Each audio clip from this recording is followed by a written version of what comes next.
Hi folks, I'm Maggie Trujillo, Managing Executive Chef from Aerlume. Currently I'm working down the road at El Gaucho.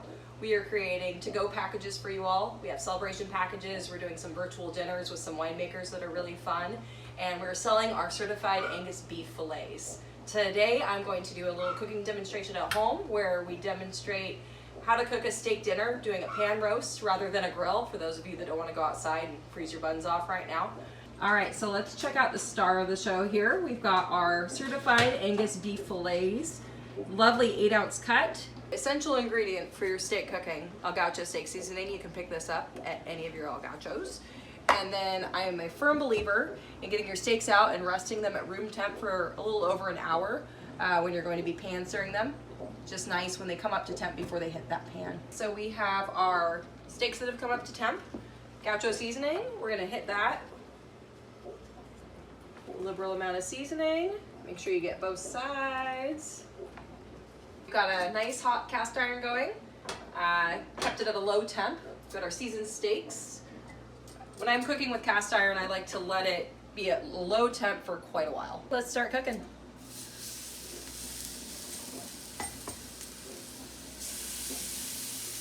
So an important note, low temp for the cast iron for about 45 minutes, but you do want it that it's hot enough that when it hits the pan, it's definitely got some sizzle going.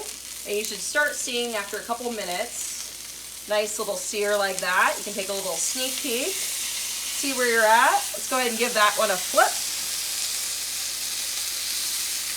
This one as well, nice little crust action going on.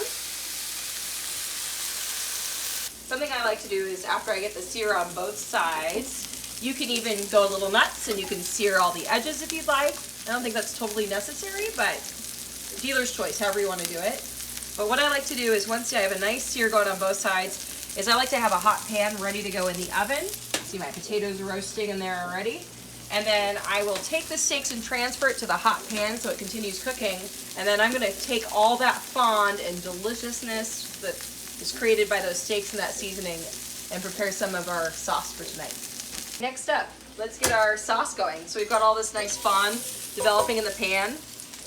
We're going to go ahead and throw in some onions. Let a little caramelization process begin. We've got our mushrooms on deck, ready to go next. I'm going to hold off on the garlic. That tends to get a little bitter if you get it in too soon. So we're going to let some caramelization develop on our onions, and then we'll deglaze after we've added our mushrooms. Okay, it's time for garlic and our mushrooms.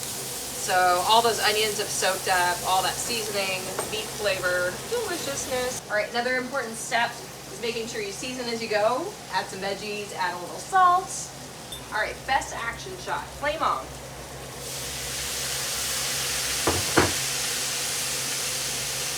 Just kidding. Okay, so mushrooms, onions, garlic, caramelized, delicious.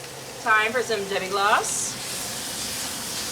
In case you don't have this in your freezer, you can call ahead to El Gaucho and we probably have something laying around for you. So delicious. For our sauce, I've added some salt and pepper, a tad bit of butter. Makes it smooth and glossy and delicious. All right, time to finish our sauce. Got everything in there. I always like at the last possible moment, hit it with some fresh herbs. Today I've chosen tarragon. Bean herbs are always really nice as well, where you get a little Italian parsley, chives, tarragon mix, maybe some chervil. Spices are important to put on at the beginning of your cooking process, and herbs you want to put on at the end. Okay, so one of these steaks was a little thicker. They're both 8 ounces, but this one was just going to be a little more rare, so we got that in a little bit longer. I rested this one, and then I'm popping it back in so they finish at the same time, and my husband loves blue cheese, so we're going to hook them up.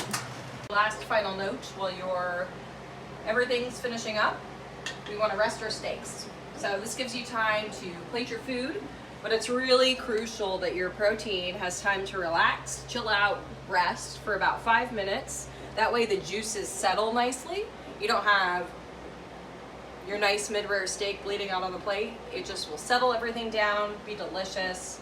I always like to take it out of the pan and flip it from where it was resting, so we just have a nice little, nice sear on both sides. Blue cheese is just gonna hang out, delicious.